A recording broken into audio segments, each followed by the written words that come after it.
నామానికి మహిమ కలుగునుగాక. ప్రత్యేకంగా ఈ అవకాశం ఇచ్చినటువంటి జేఎం మీడియాకి నా హృదయపూర్వకమైన వందనాలు తెలియజేస్తున్నాను. వీక్షిస్తున్నటువంటి వీక్షకులకు కూడా ప్రభు పేరిట నా వందనాలు తెలియజేస్తున్నాను. మరి నా పేరు సుజాత, మేము ఆవిడి ప్రాంతంలో ఉంటున్నాము. మరి నా సాక్ష్యాన్ని ఈ రీతిగా మీడియా ద్వారా పంచుకోవటానికి మీ ముందుకు వచ్చి ఉన్నాను.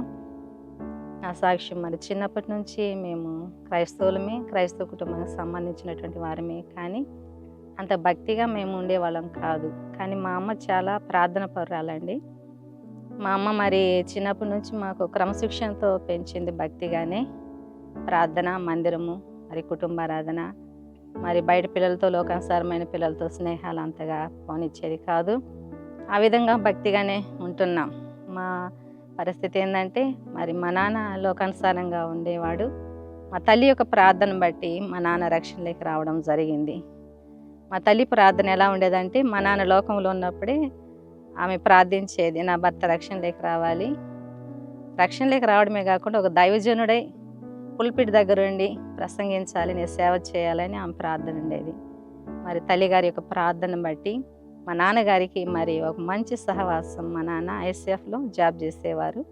అక్కడ మరి ఫెలోషిప్ చర్చికి వెళ్తున్నటువంటి దేవసహాయం అంకులు పరిచయం అవడము, అంకుల్ గారి ద్వారా మరి నాన్నని ఒక మంచి తమ్ముడుగా, సొంత తమ్ముడుగా ప్రేమించి మరి ఆ సంఘానికి తీసుకెళ్ళడం జరిగింది. అలా మా కుటుంబం ఫెలోషిప్తో పరిచయం ఏర్పడి అక్కడ ఉన్నటువంటి కొంతమంది దైవ సేవకులతో, మరి దాస్ అంకులు కానీ, మరి దేవసాయం అంకులు, కొర్నేల్ అంకులు, ఇంకా కొంతమంది ఉన్నారండి. వారి పరిచయాల ద్వారా మేము మరి ఆ సహవాసంలో మరి మేము బాగా ఇష్టపడాము. జో గారి యొక్క వాక్యాలు వింటూ, ఆ వాక్యాలు మమ్మల్ని ఎంత కదిలించేవి. ఆ క్రమశిక్షణ, ఆ వాక్యము మా కుటుంబానికి ఎంతో మరి ఇష్టమైంది కాబట్టి ఆ సహవాసానికి వెళ్ళేవారిని. అలా వెళుతున్నాము.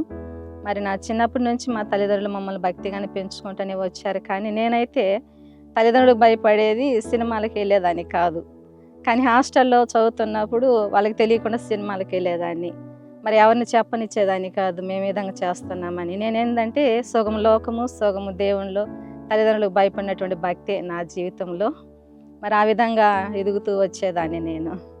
మరి ఆ విధంగా ఉంటున్నప్పుడు మరి నా యొక్క ఇంటర్మీడియట్ చదువు పూర్తయిన తర్వాత మరి నేను హాలిడేస్ ఇంటికి వచ్చినప్పుడు చెన్నైలో పుదునగర్, అయినవరం పుదునగర్లో మేము ఉంటున్నాము. మరి ఆ ప్రాంతంలో మరి మారనాథ తెలుగు సంఘానికి సంబంధించినటువంటి ట్రైనింగ్ చేస్తున్నటువంటి అన్నయ్యోళ్ళు ప్రతి శనివారము గృహాలు దర్శించేవాళ్ళు. వాళ్ళు వచ్చి మరి ప్రతి వారము మమ్మల్ని చర్చికి రమ్మని పిలిచేవారు. పిలిచేటప్పుడు నాకు పెద్దగా ఎందుకో ఇంట్రెస్ట్ ఉండదు. ఎందుకంటే ఆ సహవాసంలో ది లెమన్స్ ఇవాంజెలికల్ ఫెలోషిప్ సహవాసంలో ఉన్నటువంటి వాక్యాలు, బాప్టిస్ట్ సంఘాలు నాకు వినపడవు. నాకెందుకు ఆ చిన్న వయసులోనే పెద్దగా నాకు ఇంట్రెస్ట్ ఉండేది కాదు. అయితే మరి ఆ అన్నయ్యోళ్ళు 2 వారాలు పిలిచారు. రండమ్మ సిస్టర్స్ సంఘానికి రండమ్మ అని పిలిస్తే, మీరు ఇంట్లోనే ఉంటున్నారు కదా రండి అంటే 2 వారాలు అయిన తర్వాత మరలా మా పెద్దమ్మ కుమార్తె నేనేమనుకున్నామంటే, 3వ వారం వచ్చి ఆ బ్రదర్స్ మనల్ని పిలవకూడదు కాబట్టి వాళ్ళ కోసం అన్న ఈ 2వ ఆదివారం మనం పోదాం చర్చికి అని చెప్పని మేము బయలుదేరాము. అక్కడికి వెళ్ళిన తర్వాత మారనాథ సంఘములో మరి డేవిడ్ రాజ్ అంకుల్ ప్రస్తుతం లేరు, ప్రభునందు నిద్రించున్నారు. వారి యొక్క వాక్యము, ఆ విధానము నాకు చాలా నచ్చింది. ఎందుకంటే ఫెలోషిప్లో ఉన్నటువంటి ఆ యొక్క క్రమశిక్షణ, భక్తి మరి అక్కడ నేను చూడగలిగాను, ఖచ్చితమైనటువంటి వాక్యాలు. మరి అలా మరి నేను ఆ సంఘానికి వెళ్ళడం, ఆ సంఘంలో సభ్యురాలుగా ఉండడం, దేవుడు నన్ను అక్కడ ఏర్పాటు చేసుకున్నాడు. ఆ విధంగా అంకుల్ గారు వాక్యాలు వింటున్నప్పుడు ఓసారి నాకు ఇష్టమైనటువంటి ఒక మాట నా హృదయాన్ని తాకింది. ఏంటంటే, మరి మత్తయి సువార్త 6వ అధ్యాయం 32లో చూసినప్పుడు మరి మొదట ఆయన యొక్క రాజ్యాన్ని, ఆయన నీతిని వెదకమని, తర్వాత మీకు ఏమి అవసరమో అవి దేవుడు మీకు అనుగ్రహిస్తాడనే మాట నా హృదయాన్ని తాకింది. అంతేకాకుండా అంకుల్ ఆ రోజు యవనస్తుల కోసం ప్రత్యేకంగా కొన్ని మాటలు, దేవుని మాటలు చెప్పడం జరిగింది. యవనస్తులైనటువంటి మీరు లోకంలో దేన్ని ఎదుగుతున్నారు, మరి లోకాశల్లో ఉంటున్నారేమోను, కాబట్టి దేవుని చిత్తానికి మీ జీవితాలను అప్పగించుకోండి. ఈ లోకం శాశ్వతం కాదు. యవన ప్రాయంలో సిలువ కాడి మోయట ఎంతో మరి ఇష్టమైనటువంటి కార్యం అది చేయాలి మీరు అని చెప్పని గద్దించి మరి ఆ మాట చెప్పినప్పుడు ఆ మాట నా హృదయాన్ని తాకింది. అప్పటి నుంచి నా జీవితంలో మార్పు రావడం జరిగిందండి. మరి ఇంకా ఆ రోజు నుంచి నేను ఎక్కువగా ప్రార్థించడానికి ఇష్టపడ్డాను. వాక్యం చదవడానికి, సంఘంలో జరిగే ప్రతి కూడికలకు నేను వెళ్ళేదాన్ని. అంకుల్ మా కోసమని ప్రత్యేకంగా బైబిల్ స్టడీ లాగా తీసుకొని మాకు చెప్పడం, మమ్మల్ని ప్రేమించడం, అలా ఉన్నది. అలా ఎదుగుతూ ఉన్నాము. ఆ వాక్యాలు నాతో మాట్లాడుతూ ఉంటున్నవి. ఇంక నేను సంపూర్ణమైన రక్షణలోకి రావాలని ఆశిస్తూ ప్రభు నీ చిత్తానికి నా జీవితాన్ని నేను అప్పగించుకుంటున్నాను.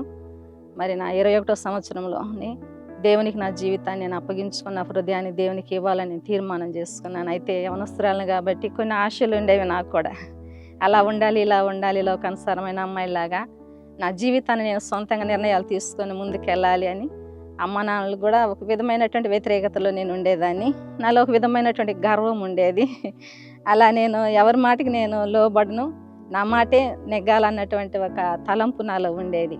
మరి ఇవన్నీ దేవుడి దగ్గర ఒప్పుకుంటూ, దేవుడు మనకు అవసరమైంది ఏదో ఆయన చేస్తానన్నాడు కదా, ఇంతకంటే మేలైనటువంటి మార్గంలో ఆయన నడిపిస్తాడు కదా అన్నటువంటి ఉద్దేశాలతో, ఎందుకంటే చిన్నప్పటి నుంచి వాక్యం వింటున్నాం, ఫెలోషిప్లో కూడా వింటున్నాం కాబట్టి ఇంకా అంతకంటేగా మంచిగా అంకులు గద్దించి ఒక బిడ్డలాగా మాతో చెబుతున్నాడు దేవుని వాక్యాలని చెప్పని ఒక తీర్మానం చేసుకొని, మరి అప్పటి నుంచే నేను కన్నీటి ప్రార్థన, పశ్చాత్తాపంతో మరి ప్రార్థన చేసుకుంటూ ఉండేదాన్ని.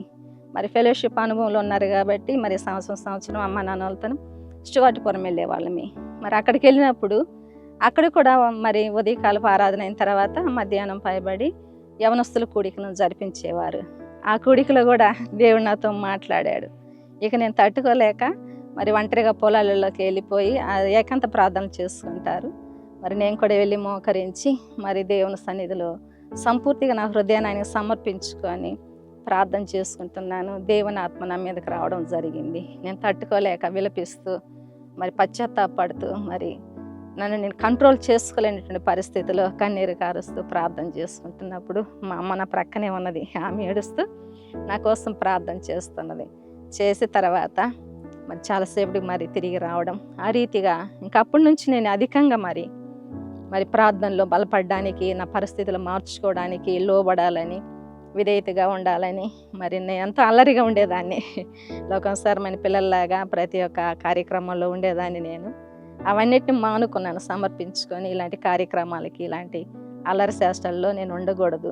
మరి ఇతర పిల్లల విషయంలో కూడా నేను కొంచెం తక్కువగా చేసి మాట్లాడేదాన్ని. వాటన్నిటిని మానుకోవాలి, ఎదుటివారిని ప్రేమించాలి, మరి ఎదుటివారిని నేను మరి మంచిగా వారితో నేను స్నేహం చేయాలన్నటువంటి తలంపు కూడా నాకు వచ్చేది.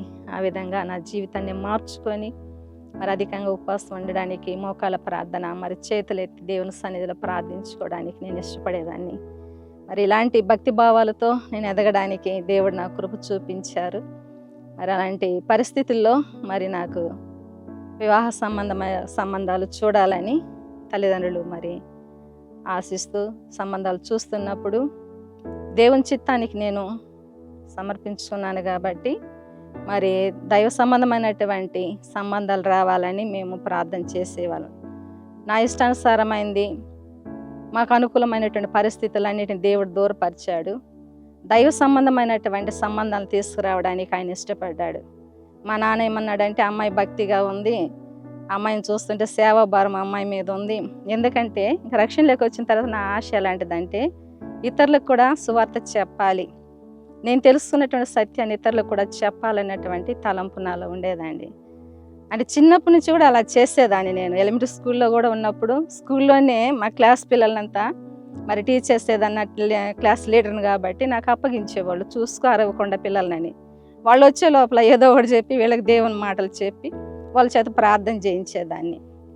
మరి హై స్కూల్ స్టడీలో ఉన్నప్పుడు కూడా మరి అక్కడ హాస్టల్లో ఉన్నప్పుడు 3 సంవత్సరాలు అక్కడ సండే క్లాస్, మరి ఒక అంకుల్ ఫెలోషిప్కి సంబంధించిన అంకుల్ వస్తే వారి చేత అక్కడ సండే క్లాస్ జరిపించేదాన్ని. ఇవన్నీ ఉన్నా కానీ కొంత లోకం నాలో ఉన్నది. దేవుడు నన్ను పట్టుకున్న తర్వాత ఇంకొంచెం సేవ చేయడానికి దేవుడు నాకు అవకాశం ఇస్తూ ఉండాడు. యవ్వన ప్రాయంలోనే మరి స్త్రీల మధ్య మరి సువార్త చెప్పడానికి కూడా దేవుడు నాకు సహాయం చేశాడు. మరి నేను ఊహించలేదు. ఆ విధంగా స్త్రీల కూడికలో యవ్వన బిడ్డగా ఉండి నేను కలుసుకొని ప్రార్థనలో ఉన్నప్పుడు అక్కడ ఒక ఆంటీ మరి ప్రవచన రీతి ఒక మాట అన్నారు. అమ్మ, మాకైతే తెలియదు ఏ స్థలమో ఎక్కడో, నువ్వు స్త్రీల మధ్య నిలబడి పరిచర్య చేస్తున్నావు, వాక్యం చెబుతున్నావమ్మ నిలబడి, ఆ దర్శనాన్ని నేను చూస్తున్నాను అన్నప్పుడు నేను ఎక్కడికి వెళ్తాను, మరి ఎక్కడ ఏ స్త్రీల మధ్య నేను మాట్లాడతాను నాకైతే తెలియదు అనుకున్నాను. దేవుని చేత మేము అనుకున్నాను. మరి అలాంటి పరిస్థితుల్లో వివాహ సంబంధం కోసం చూస్తున్నప్పుడు దేవుని ప్రణాళిక ఏమిటో తెలియదు. నాకున్నటువంటి భక్తి, నాకున్నటువంటి ఈ యొక్క సేవ ఇతరులకు చెప్పే ఒక పరిస్థితులు మా నాన్న చూసినప్పుడు, ఎవరైనా దైవజనులైతే పాస్టర్గా ఎవరైనా వస్తే వారికి ఇచ్చి మ్యారేజ్ చేద్దాము అన్నప్పుడు నేను ఒప్పుకోలేదు. ఎందుకంటే దైవజనులుగా పాస్టర్లుగా వాళ్ళు ఎన్ని కష్టాలు పడతారో, వాళ్ళకు వచ్చిన నిందలు ఎన్నో, మరి బాధలు ఎన్నో నాకు తెలుసు. చిన్న వయసులో చూస్తున్నాను కాబట్టి దాన్ని కూడా నేను నిరాకరించాను. కానీ అలా జరిగిపోతుంది సంబంధాల విషయంలో. మరి దేవుని సన్నిధిలో ఒక తీర్మానానికి వచ్చాం. మా నాన్న అయితే మరి 1998 సంవత్సరము మొదటి జనవరి నెలలో మా నాన్న ప్రార్థన చేసుకున్నాడు. అంటే ఈ సంవత్సరంలో నా కుమార్తెకి వివాహం జరగాలి ప్రభువా, లేదంటే నీ సేవకే సమర్పిస్తానని. నేను ప్రక్క నాకు ఇంట్లో ఎవరు లేకపోతేనండి నాకు ఒక ఆశ ఏంటంటే, మరి మోకాళ్ళు ఉండేది, చేతులెత్తి దేవుని వైపు చూస్తూ మరి ప్రార్థన చేసుకుంటాను. ఈ కాలంలో మరి యవనస్తులు ఆ విధంగా ఉన్నారో లేదో నాకు తెలియదు, కానీ మా కుటుంబ పరిస్థితులను బట్టి మరి నా యొక్క ప్రార్థన జీవితాన్ని నేను ఆ విధంగా పెంచుకోవడానికి చూస్తాను. నాకు ఎవరు లేకపోతే చాలా సంతోషం. వాళ్ళు వచ్చే లోపల ఇంట్లోకి మరలా నేను ప్రార్థనలోనే ఉంటాను. ప్రార్థన పూర్వకంగా మరి నా జీవితాన్ని కట్టుకోవడానికి మరి దేవుడు నాకు సహాయం చేశాడండి. ఆ రీతిగా వివాహం జరగడం జరిగింది. ఒక మంచి భర్త కావాలి, మరి ప్రేమించే కుటుంబం కావాలని నేను ప్రార్థన చేసుకున్నాను. దేవుని కృపను బట్టి నేను ఏవైతే అడిగానో, ఆ చిన్న ఉద్యోగమైనా అది గవర్నమెంట్ ఉద్యోగం కావాలనుకున్నాను. అదే రీతిగా ఆ చిన్నీళ్ళైనా కానీ సొంత ఇల్లుగా ఉండాలనుకున్నాను. నన్ను ప్రేమించే భర్త కావాలనుకున్నాను. దేవుడు మరి మా యొక్క కుటుంబంలో మా తల్లిదండ్రుల ప్రార్థన, మరి నా ప్రార్థన, మా ఆత్మీయ తండ్రుల యొక్క ప్రార్థన ఆలకించి దేవుడు ఆ రీతిగా నడిపించాడండి. తర్వాత నా పరిస్థితి చూస్తే, భర్త పరిస్థితి, నన్ను ప్రేమించే భర్త అనుకునేవన్నీ దొరికినవి, కానీ కుటుంబంలో నెమ్మది అనేది ఉండేది కాదండి.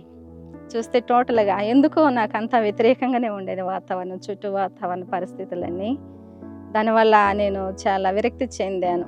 చివరికి నేనేమన్నానంటే, నేను వద్దులేండి వెళ్ళిపోతాను, నేను బీఎడ్ చేసుకొని టీచర్ పని చేసుకొని ఆంధ్రాలో అటు వెళ్ళిపోయి ఉంటాను మా నాన్నల దగ్గర, మీకు ఇష్టమైతే మీరు వేరే మ్యారేజ్ చేసుకుని చెప్పడం కూడా జరిగింది. ఇలా ఆటుపోట్ల మధ్య వస్తూ ఉన్నది. ఎందుకు ఈ విధంగా జరుగుతుంది? నేను అడిగే కదా ప్రభువా, మరి ఈ సంబంధం మీరు తీసుకొచ్చిన సంబంధం అని మేము విశ్వసించామనుకున్నాము, కానీ ఎందుకో మరి నా జీవితంలో మ్యారేజ్ అయిన తర్వాత చాలా పరిస్థితులు, ఆటుపోట్లు, సమస్యలు, వ్యతిరేకత ఇలాగా ఉండేవి. అంటే మంచివాళ్ళు అందరూ, కానీ సాతానుడు వారం లేక అలాంటి పరిస్థితులను తీసుకురావడం జరిగింది.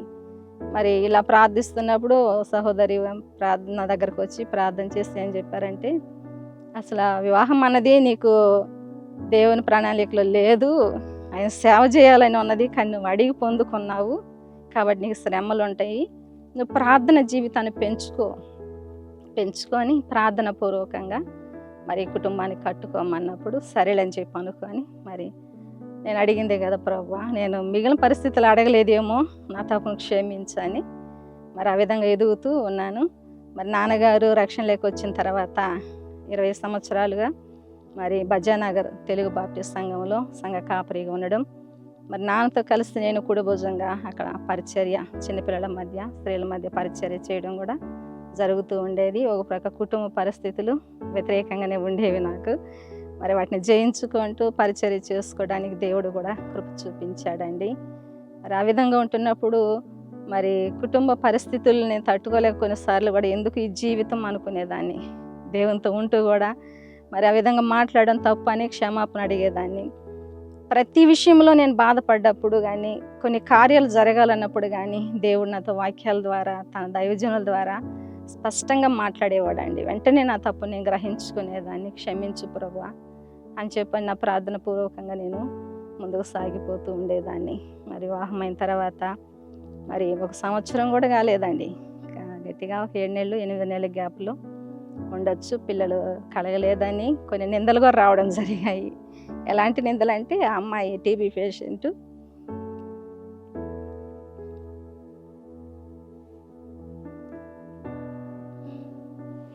అమ్మాయికి పిల్లలు పుట్టరు, రోగిష్ఠురాలను తీసుకొచ్చి చేసినారు అని చెప్పని మాట్లాడడం జరిగింది. ఆయనను దేవుడు నన్ను ప్రేమించి నాకు కుమారుని ఇవ్వడం జరిగిందండి. చివరికి పాప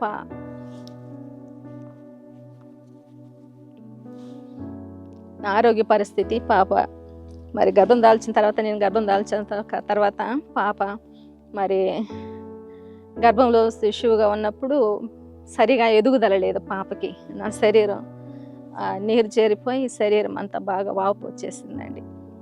మరి అలాంటి పరిస్థితుల్లో ముందుగానే మరి నా భర్తకి ఒక దర్శనమిచ్చి కళ్ళలో మాట్లాడడం జరిగింది. నేను ఒక చోట, బిడ్డ ఒక చోట ఉండడం, ఏదో సీరియస్ కండిషన్లో ఉన్నట్లుగా. మధ్యాహ్నం టైం అది, అతను పడుకున్నాడు. నైట్కి పోయి వచ్చి నన్ను లేపు చెబుతున్నాడు, నువ్వు ప్రార్థన చేసుకున్నాడు. కానీ నేను ప్రార్థన చేసినా కానీ ఈ విధంగా జరుగుద్ది అనుకోలేదు. మరి 7వ నెల వెళ్ళిపోయి 8వ నెల మొదటి వారంలోనే నా కండిషన్ సరిలేదు. 2 రోజులు కంటిన్యూగా మరి తలనొప్పితో బాధపడ్డాను. చూపు సరి కనిపించేది కాదు. హై బీపీ అయిపోయి అది గుర్రపు వత్తపు ఏదో అంటారు తలనొప్పి అని. అలాంటి పరిస్థితుల్లో ఉన్నప్పుడు మరి నాకు పరిచర్య చేసేదానికి కూడా నాకు దగ్గర లేరు అమ్మోళ్ళు. ఇప్పుడు విల్లువాకం నుండి వచ్చేవాళ్ళు.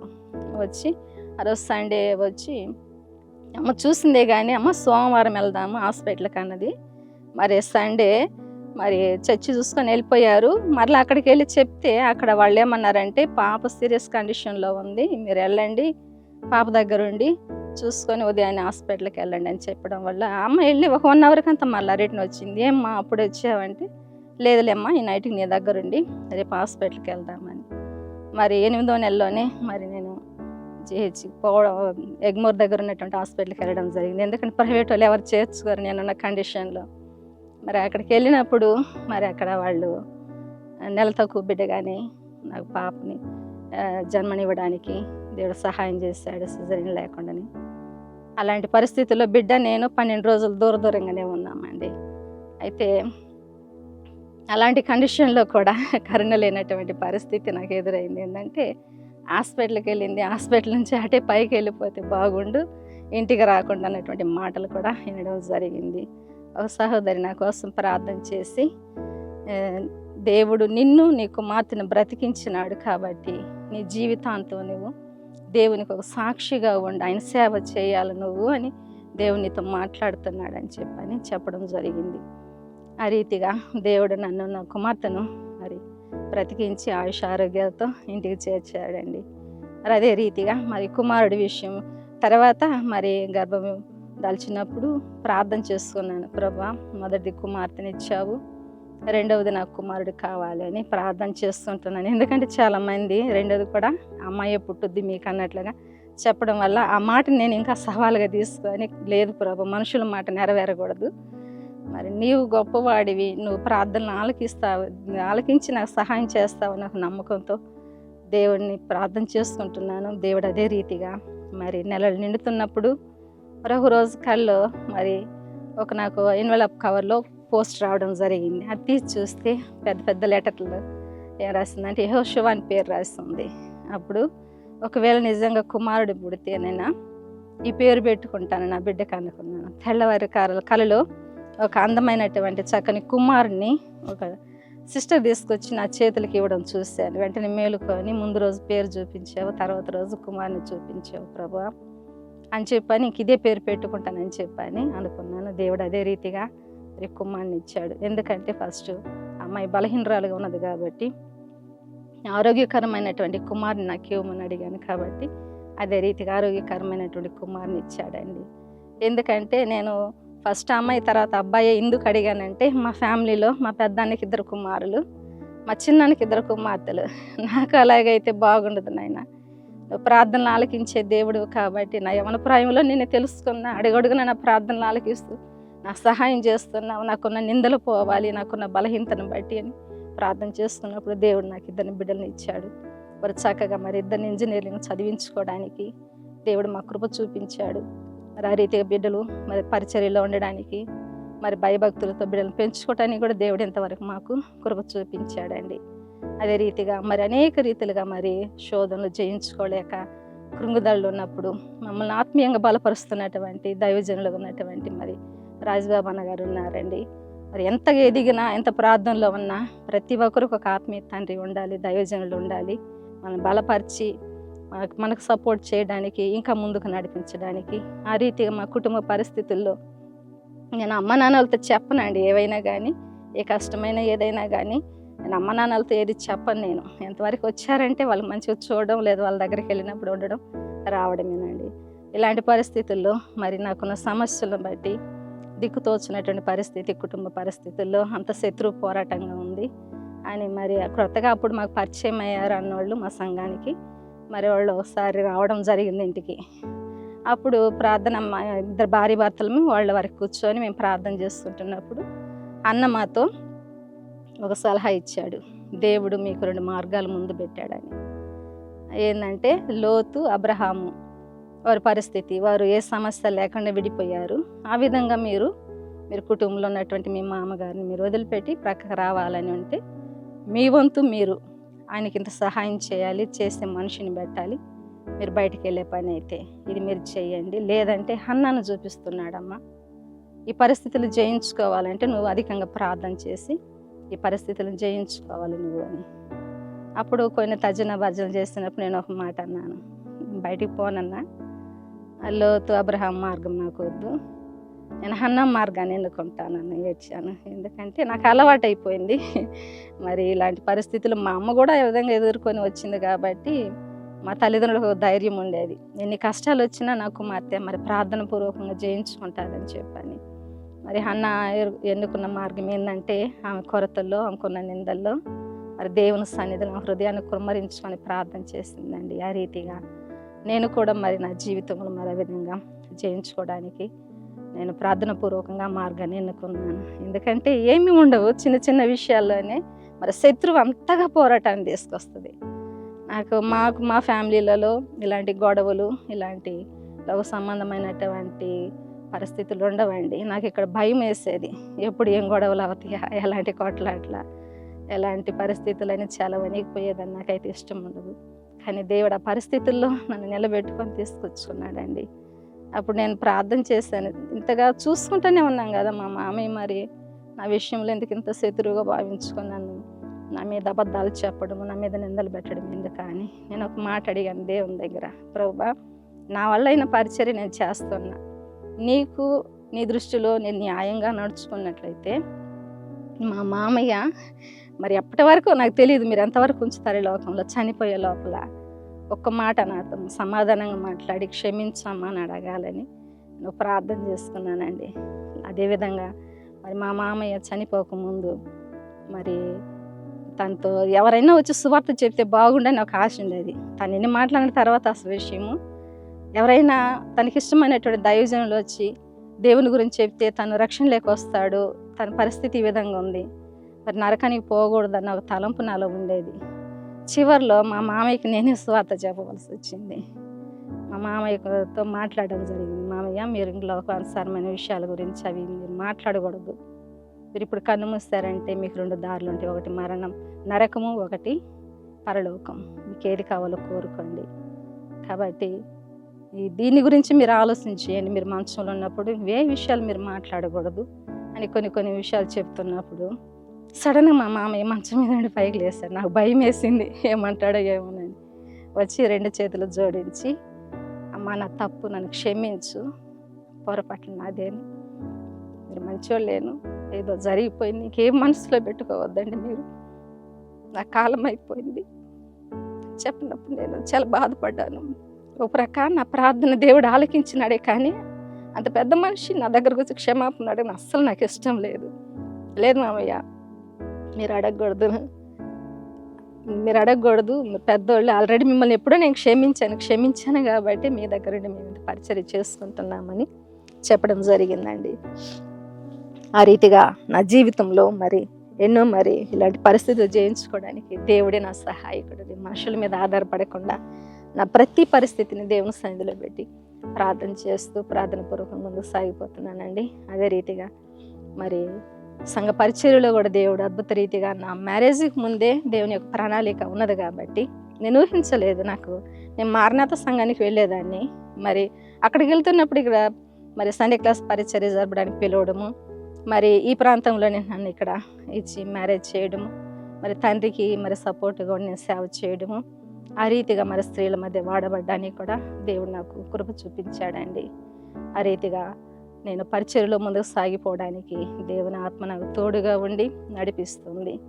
అంటే మాత్రమే కాకుండా మరి దైవజనులైనటువంటి రాజబాబు అన్న గారికి ఒకసారి హెల్త్ బాగలేనప్పుడు అక్కడికి వెళ్ళినప్పుడు అన్న ఒక మాట అన్నాడు, ప్రార్థన చేస్తుంటే, అమ్మ నువ్వు ఎక్కువగా ఉపవాసాలు ఉండి ప్రార్థన చేయమ్మా, నీవు సేవ చేయటమే కాకుండా మరి నువ్వు సలహాలు ఇచ్చేదానికి దేవుడు నిన్ను వాడుకుంటాడు సంఘంలో కానీ బయట కానీ అన్నప్పుడు మరి ఆ విధంగా ప్రార్థన చేయడానికి కూడా నేను ఇష్టపడ్డాను. దేవుని కృపను బట్టి ఆ రీతిగా దేవుడు నన్ను కూడా వాడుకుంటున్నాడు.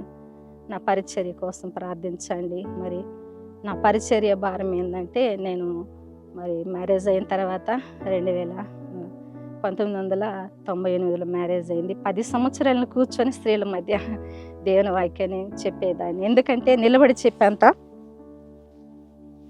అర్హత లేనటువంటి దాన్ని.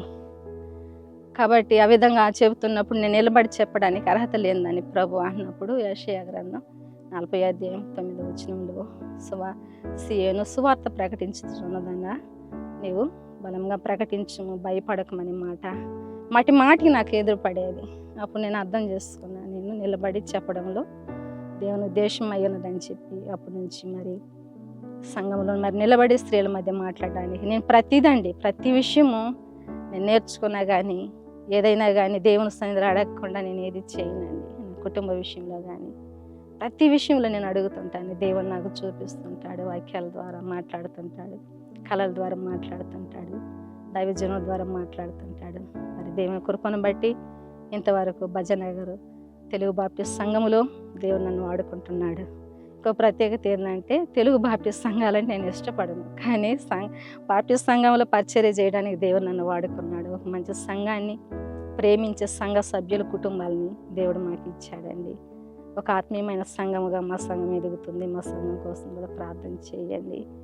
అదే రీతిగా మరి ఈ రీతిగా ఎదుగుతూ ఉన్నప్పుడు నా శరీర బలహీనతల్లో దేవుడు నాకు తోడుగున్నాడు. కుటుంబంలో ఏదైనా జరుగుతుంటే ముందుగానే దేవుడు బయలుపరుస్తున్నాడండి. నా యొక్క చివరి ఉద్దేశం ఏంటంటే, మరి లోకంలో ఉంటే ఎట్ట ఉండేదాన్ని తెలియదు. నేను లోకాశలో కొట్టుకొని పోయి ఉండేదాన్ని, దేవునికి దూరం అయి ఉండేదాన్ని. దేవుని నామాన్ని గణపరచడానికి నేను ఇష్టపడ్డాను. మరి దేవుడు నన్ను గణపరుస్తూ మీ ముందు నిలబెట్టడానికి దేవుడే సహాయం చేశాడండి. మరి ఎన్నో పరిస్థితుల్లో దేవుడు నాకు తోడుగా ఉన్నాడు. కాబట్టి స్త్రీల మధ్య పరిచర్య ఉంటుంది. వింటున్నటువంటి వారు ఎవరైనా స్త్రీలు కానీ ఎవరైనా కావచ్చు, మీ జీవితాల్లో దేవుణ్ణే ముందుంచుకోండి. దేవుని మీదనే ఆనుకోవాలి. దేవుడే మన సహాయకుడు.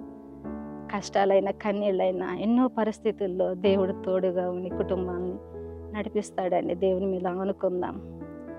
మరి ఈ రీతిగా దేవుని సన్నిధిలో మరి ప్రార్థన పూర్వకంగా నా జీవితాన్ని మరి సంఘ జీవితాన్ని కట్టుకోవడానికి నేను ఇష్టపడటమే కాకుండా, మరి దేవుడు నాకు ఇచ్చినటువంటి పరిచర్య భారంలో వాక్యానుసారంగా మరి మత్తయి సువార్త 28 మరి చివరి వచనాలు ఉంది కదా, సర్వజనులు నాకు శిష్యులుగా చేయడి. అమ్మ నాకు చాలా ఇష్టం అండి. మనం తెలుసుకున్నది మన దగ్గరే ఉండాలి, మనమే వాడబడాలి అనే ఒక తలంపు ఉండకూడదు. నేను ఎదుగుతున్నాను, నేను తెలుసుకోవాల్సింది ఎంతో, నేను చాలా చిన్నదాన్ని, స్వల్పమైన దాన్ని. నేను ఎదుగుతూ ఇతరులను కూడా ప్రోత్సాహపరచడానికి దేవుడు నా కృప చూపించాడు. ఆ రీతిగా చెదరిపోతున్న కుటుంబాలు, కురింగిపోయినటువంటి వారి కోసం, మరి బాధలు కావచ్చు, బలహీనతలు కావచ్చు, వారి కోసం నా వంతు నేను దేవుడు నాకు ఇచ్చినటువంటి తలాంతుని బట్టి వాడబడ్డానికి కూడా దేవుడు వాడుకుంటున్నాడండి. మరి అదే రీతిగా మరి ఎంతో ప్రేయర్ సపోర్ట్గా మరి వారికి నేను ఉండటానికి కూడా దేవుడు నన్ను ప్రేరేపించి వాడుకుంటున్నాడండి. ఆ రీతిగా దేవుడు నాకు కొంతమంది ఆత్మీయ బిడ్డలను కూడా నాకు ఇవ్వడం జరిగింది. ఆ విషయంలో దేవునికి మహిమ. మరి అదే రీతిగా వింటున్నటువంటి మీ జీవితాల్లో కూడా కట్టుకోనండి. వాక్యానుసారంగా సర్వజనుల్ని శిష్యులుగా చేయాలి. ఒకరిని కాదు, ఈ లోకంలో ఉన్నటువంటి సర్వజనులు యేసు ప్రభుకు శిష్యులు కావాలండి. అది దేవుని యొక్క ఉద్దేశం. శిష్యులుగా మారకపోతే పరలోక రాజ్యానికి పోలేం. కాబట్టి మన జీవితాలు మార్చుకొని మరి మన యవన ప్రాయంలోనే మరి ఏ స్థితిలో ఉన్నప్పటికీ కూడా మన జీవితాలను ఆయన సమర్పించుకుందాం. మరి అక్కడ సమయంలో ఉంటున్నాం కాబట్టి సంపూర్తిగా ఆయన మీద ఆనుకుందాం. మన జీవితాలు ఆయన సమర్పించుకొని మారు మనసు రక్షణ అనుభవంలో ముందుకు సాగిపోదాం. కుటుంబాలతో మనం సంతోష సమాధానాలతో ఉండాలని దేవుని పేరిట ఈ సాక్ష్యాన్ని నేను ముగిస్తున్నాను. ప్రత్యేకంగా నాకు ఈ అవకాశం ఇచ్చినటువంటి జేఎం మీడియాకి మరోసారి నా యొక్క ధన్యవాదాలు, కృతజ్ఞత తెలియజేస్తూ ఈ సాక్ష్యాన్ని ముగిస్తున్నాను.